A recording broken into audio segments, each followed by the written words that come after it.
Bienvenue sur la chaîne du Traqueur de Livres.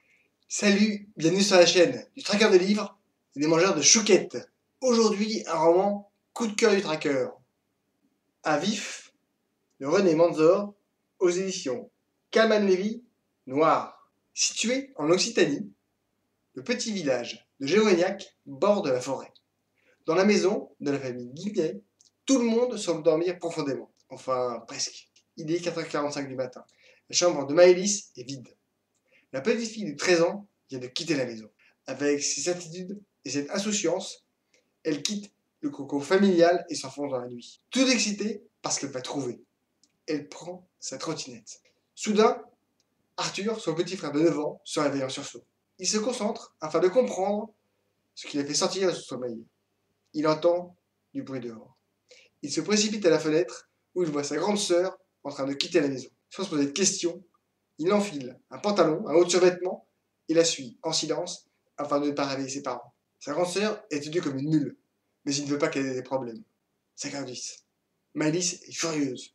Elle est au point de rendez-vous, mais celui qui l'attend est en retard. Les oreillettes, poussées à fond, diffusent du hip-hop qui la coupe du monde extérieur. Soudain, deux mains la grippent. L'une d'elles écrase un chiffon plein de chloroforme sur son visage. Comprenant ce qui arrive, Maëlys se débat comme une lionne, mais son agresseur, il va plus fort. Déjà, le chloroforme fait effet. Les gestes de Maëlys sont plus lents. Ses jambes ne la soutiennent plus. Ses forces l'abandonnent. Malgré tout, elle reste consciente, tout en étant incapable d'opposer de vraies résistances. Son kidnappeur l'entraîne à travers la forêt. Avec l'énergie du désespoir, elle essaie par tous les moyens de ralentir son avancée. Rien n'y fait. Elle se retrouve projetée sur les branchages. L'homme lui attache les bras et les jambes avec des menottes. Elle est en X, à la merci de son tortionnaire. Quand elle le voit s'approcher, avec des jerrycans dont l'odeur récurrente lui révèle ce qu'ils contiennent, elle comprend. Malgré son bâillon, qui coupe tout son, elle se met à hurler. En vain. Quelques heures plus tard, on retrouve la jeune fille brûlée sur un bûcher. Julie Faris, la capitaine du SAPJ Toulouse, va repousser ses vacances. Et pire, son supérieur lui a ordonné d'aller voir celui qui l'a remplacé. Encore un drôle de zèbre, celui-là. Novak Marek, un flic brillant, mais qui a littéralement pété les plombs lors de sa dernière enquête.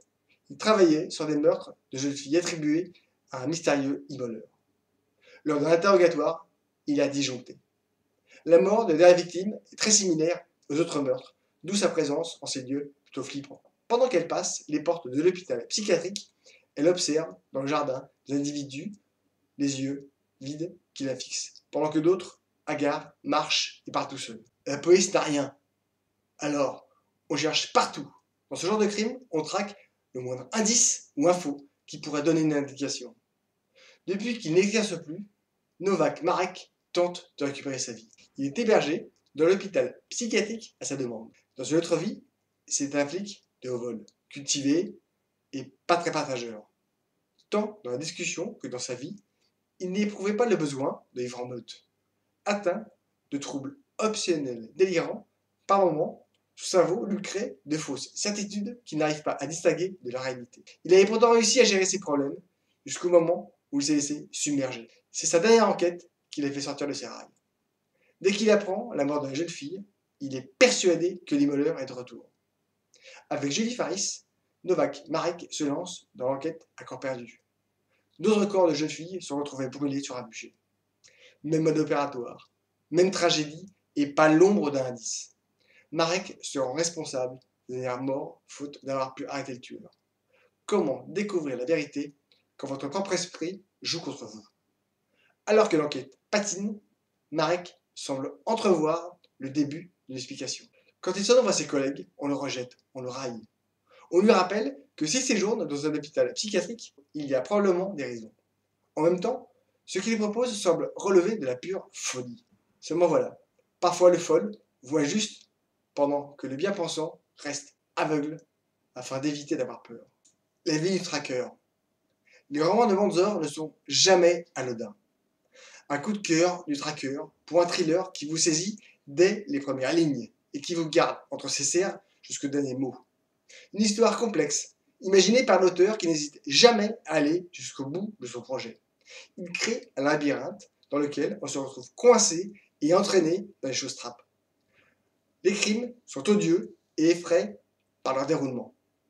L'auteur veut frapper d'effroi celui qui assiste impuissant aux exécutions. Manzor s'évertue à penser une histoire tortueuse et sinueuse. Quelquefois, on peut être un peu dérouté par les chapitres qui rebondissent d'un enquêteur à l'autre.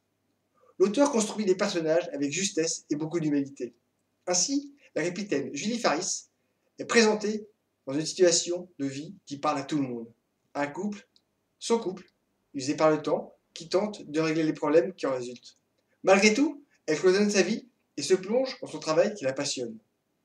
Sa rencontre avec Novak Marek nous permet de découvrir un personnage étonnant et touchant. Au fil des pages, on le découvre et on s'attache.